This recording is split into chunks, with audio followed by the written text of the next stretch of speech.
Everyone says Libra is the most balanced sign. But here's what the classical texts actually say. Librans are extravagant, indecisive and can't function without other people. That's not balance, that's something else entirely.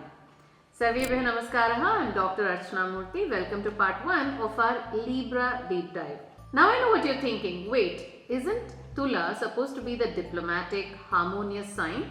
Yes, but there is so much more going on beneath the surface. And today, we are going straight to the classical Sanskrit text to understand what Libra actually is. A quick note, I am systematically covering all 12 Rashis. I have done Aries through Virgo. Now we are on Tula, then Vrishchika, Dhanur until Meena.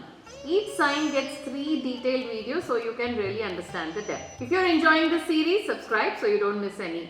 Links to previous Rashis are below if you want to catch up. Alright, let's understand what Tula Rashi truly is according to classical Vedic astrology. This is a verse from Brihad Parashara Hora Shastram, one of the foundational texts of Vedic astrology.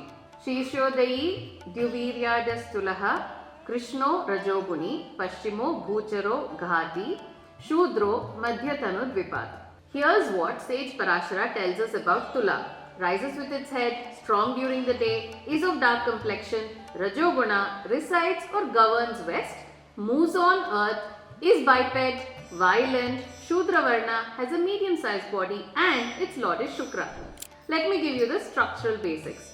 Libra is the 7th sign covering 180 to 210 degrees. What is the element? Vayu Tattva. That is why Librans are intellectual, communicative. They live in the world of ideas. Quality, Chara Rashi, they are initiators. Now here's where it gets interesting.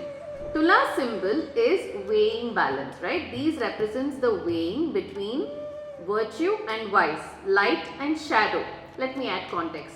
The scales in Libra aren't about being nice to everyone. In Sanskrit texts, Tula represents Dharma Tula, the weighing of righteousness versus unrighteousness. Here's what makes Libra unique. Saturn gets exalted in Tula. Everyone talks about Libra being balanced and fair, but that's shallow. Saturn represents structure, discipline, justice. He's Karma Paladata. When Saturn reaches its peak strength in Tula, what happens? It creates an obsession with systematic fairness. Librans can't just tolerate injustice, literally cannot function in unjust environments. This is why so many judges, lawyers, mediators are Librans. But there's a cost. The sun gets debilitated in Tula. The sun represents ego, individual identity, self-assertion. Because it is weak in Tula, a Libran forgets there's a me in the equation. Most Libras need someone else present to know who they are. That's not virtue, that's identity confusion. The classical text knew this. That's why sun's debilitation is listed as conscious work that Librans should work on. Also important, moon is in enemy's camp in Libra. If your Rashi is Tula, that is the moon is in Tula, then you find emotional balance to be challenging. A quick note, when I am talking about Tula, it could mean that you may be a Tula Lagna or Tula Rashi. And these characteristics I am stating in the video apply to both. Now how do you recognize a Libra? Good complexion, well-formed body, tall and slender in youth but tendency to put on weight in middle age. Sweet smile that lights up the face. Here's something I noticed after seeing hundreds of Libra charts. When a Libra walks into my consultation, I can tell. Not from their chart, from how they look. Everything is coordinated. The colors match, the accessories make sense, and even if they are dressed casually, there's thought behind it. It's Venus. Beauty is how they communicate. And when they can't maintain that, when life gets messy, when they are stressed, they feel off balance.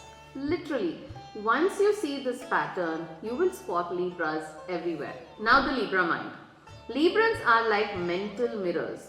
Whatever perspective you show them, they can reflect it back perfectly. They can see through your eyes, think through your logic.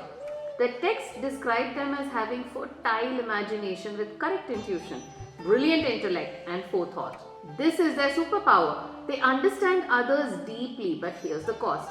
Sometimes they understand everyone else better than they understand themselves. Venus influence makes them courteous, hospitable, but here's what people miss. Quick temper.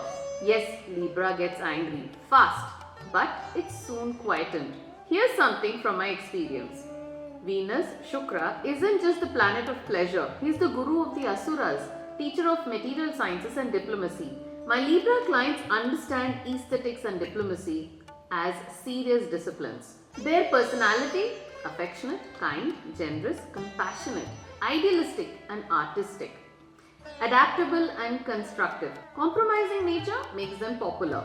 Librans always seek the society and company of brave, happy, sunny people.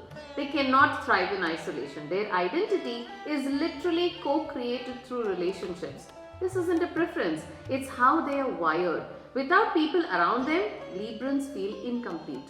This is where their biggest challenge shows up. Now the famous indecisiveness. The polite version of Libra, they are thorough, they see all sides. The real version is they avoid conflicts. The actual reason they delay is every choice might disappoint someone and they cannot handle that. With the debilitated sun, their sense of self is so tied to others' approval. So making a decision feels like betraying themselves. That's not analysis paralysis, that's people pleasing. So that's Libra according to classical texts. Saturn exalted, obsessed with fairness.